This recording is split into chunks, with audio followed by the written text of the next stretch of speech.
राहुल गांधी बोलतायत, थेट जाऊया. कहा था कि 50% की जो कैप है, जो आर्टिफिशियल दीवार लगा रखी है, उसको भी हम तोड़ के हटाएंगे. पता नहीं क्या हुआ, सडनली 11 साल बाद नरेंद्र मोदी जी कहते थे कि सिर्फ 4 जाते हैं. सडनली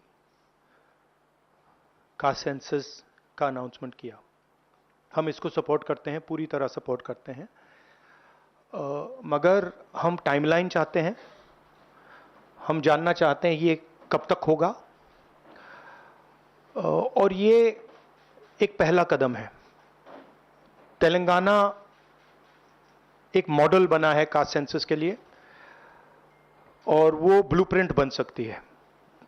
और कास्ट सेंसस को डिजाइन करने में हमारा पूरा सरकार को ऑफर है, पूरा समर्थन है कि हम डिजाइन करेंगे, क्योंकि डिजाइन बहुत जरूरी है.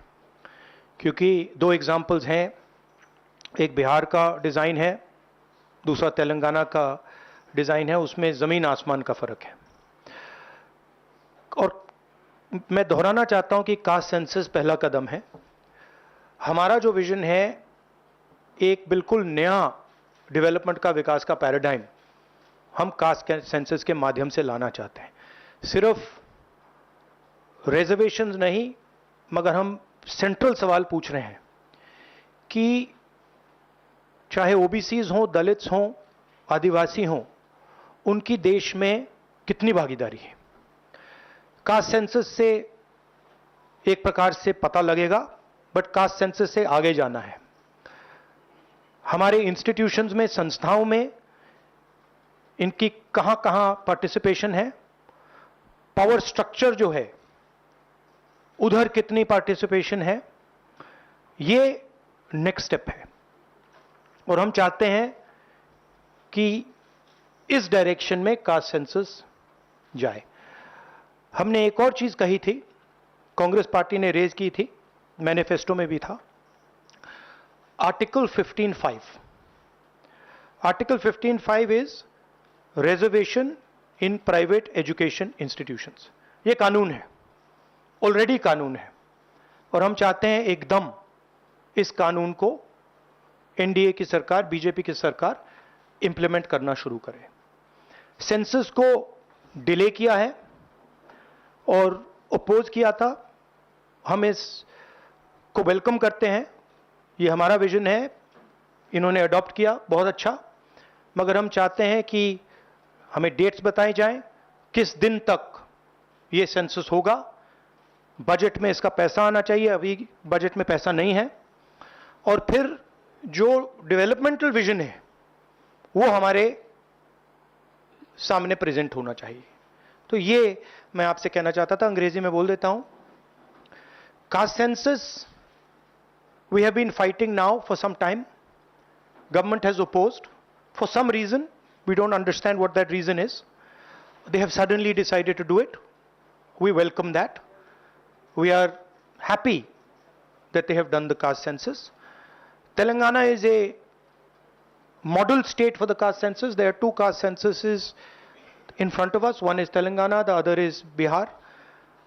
They are completely different caste censuses.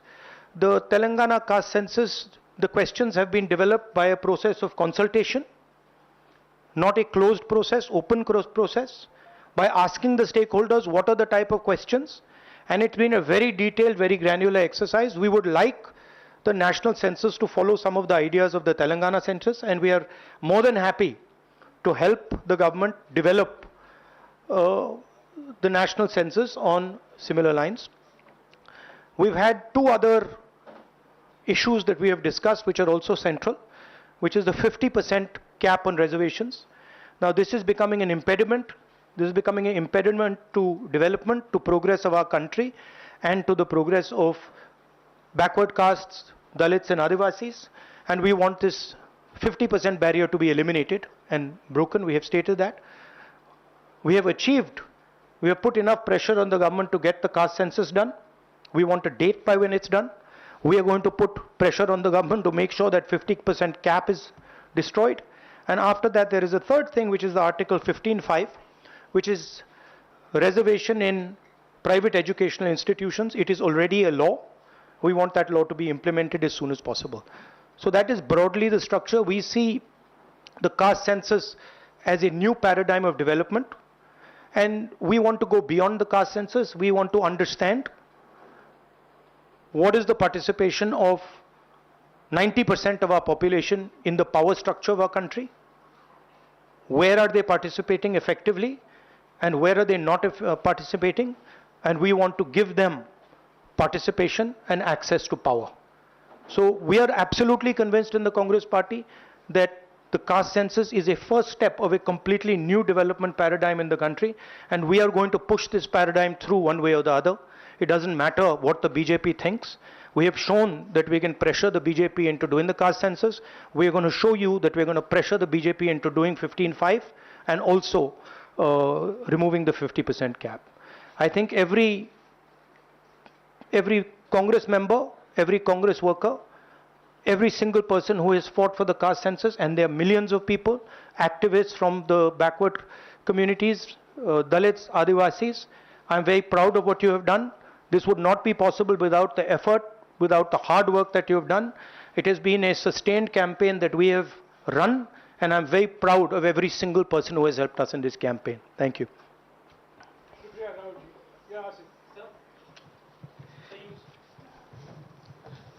So you said that the government was opposed to this and suddenly decided to take this step. Do you think that this decision has been taken in light of the upcoming Bihar polls?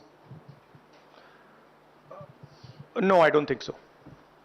I don't think that's why this decision has been taken in a hurry. I don't need to comment on whether they took it, when they took it, how they took it. Now they have taken it. We are happy they've taken it.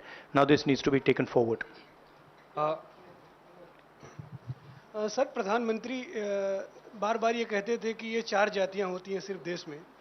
अब अचानक से फैसला हुआ, तो क्या लगता है कि आपको जो विपक्ष ने और आप लोगों ने दबाव बनाया, उस दबाव के कारण? ये सिर्फ हमने दबाव नहीं डाला, ये सिर्फ दबाव नहीं डाला है हमने, ये हमने ऑर्गेनाइज तरीके से बहुत गहराई से कैंपेन चलाया है, ग्रासरूट लेवल पे कैंपेन चलाया है, और महीनों से हम ये कैंपेन चला रहे हैं, और इस कैंपेन का असर पड़ा है, इफेक्ट आया है, और इसीलिए इन्होंने ये डिसीजन लिया है. बट कास्ट सेंसस जो मैंने आपसे बोला, ये दरवाजा खोलने का तरीका है. उसके बाद रियल विकास का काम शुरू होगा.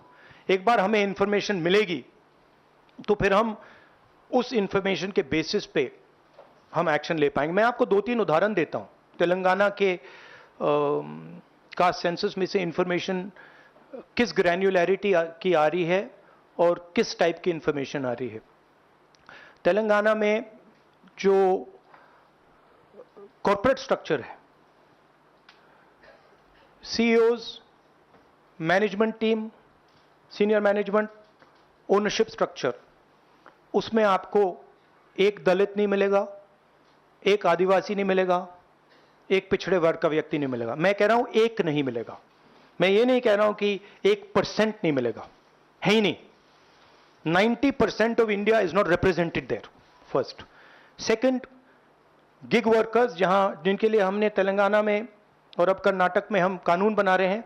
अगर आप गिग वर्कर्स की लिस्ट देखें, जिसको मैं मॉडर्न स्लेवरी कहता हूं, उसमें आपको सिर्फ ओबीसी, दलित और आदिवासी मिलेंगे. तो ये 2 स्ट्रीम्स बन रही हैं. एक स्ट्रीम मजदूरी की स्ट्रीम, गरीबी की स्ट्रीम, बेरोजगारी की स्ट्रीम, जिसमें दलित, आदिवासी, पिछड़ा वर्ग है, और दूसरी स्ट्रीम जिसमें एक छोटी सी एलीट पूरे के पूरे सिस्टम को कंट्रोल कर रही है. उसके ऊपर अदानी जी, अंबानी जी बैठे हैं. तो ये कास्ट सेंसस इस चीज को बदलने का फाउंडेशन है, पहला कदम है. राहुल जी, आप लगातार दबाव बना रहे थे, लेकिन पिछले 11 सालों से प्रधानमंत्री मोदी इस पर नहीं मान रहे थे. अभी पहलगाम का इतना बड़ा हादसा हुआ, क्या आपको लगता है कि इस वक्त में जो टाइमिंग है प्रधानमंत्री की कास्ट सेंसस को मानना, वो पहलगाम से ध्यान भटकाने की कोशिश है? आप जर्नलिस्ट हो, ये आप लोगों का काम है, आपका काम स्पेक्यूलेशन है, मेरा काम स्पेक्यूलेशन नहीं है, मैं फैक्ट्स पे काम करता हूं।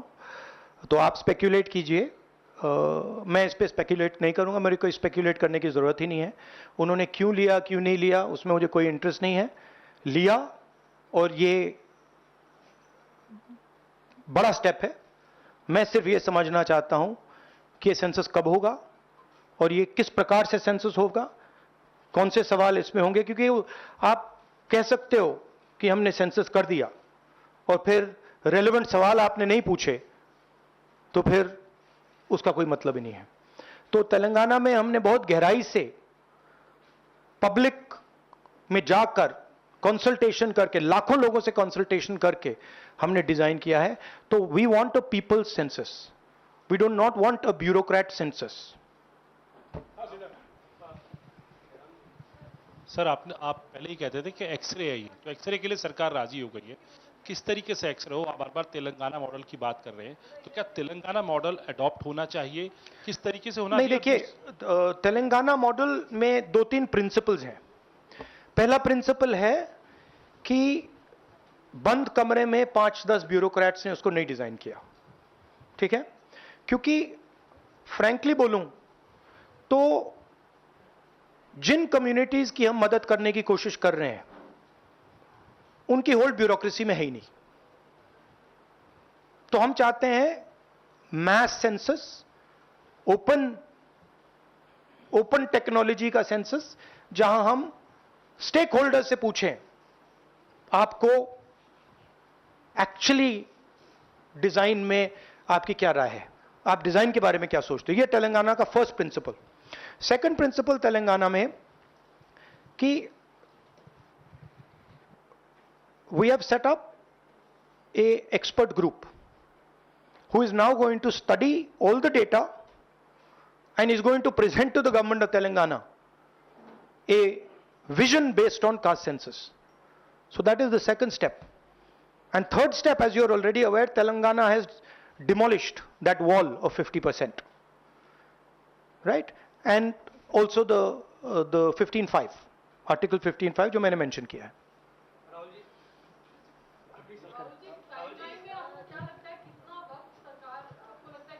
मुझे लगता है, मेरी इमीडिएट सस्पिशन है कि ये वो वुमेन्स बिल वाली स्ट्रेटजी टाइमलाइन वाली है, but I hope that better sense prevails. अच्छा, नो, आई वांट टू से one other thing which is frankly बहुत जरूरी है, और आज ये शायद कास्ट सेंसस से भी ज्यादा जरूरी है। मैं आज कानपुर गया और वहाँ पे जो टेररिज्म के विक्टिम थे उनसे मैंने बात की, परिवार से मैंने बात की। कोल्ड ब्लडेड तरीके से उनके बेटे को मारा गया है,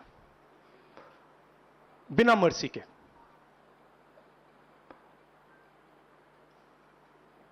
और 28 लोगों को ऐसे मारा गया है, बहुत सारे लोग घायल हुए हैं।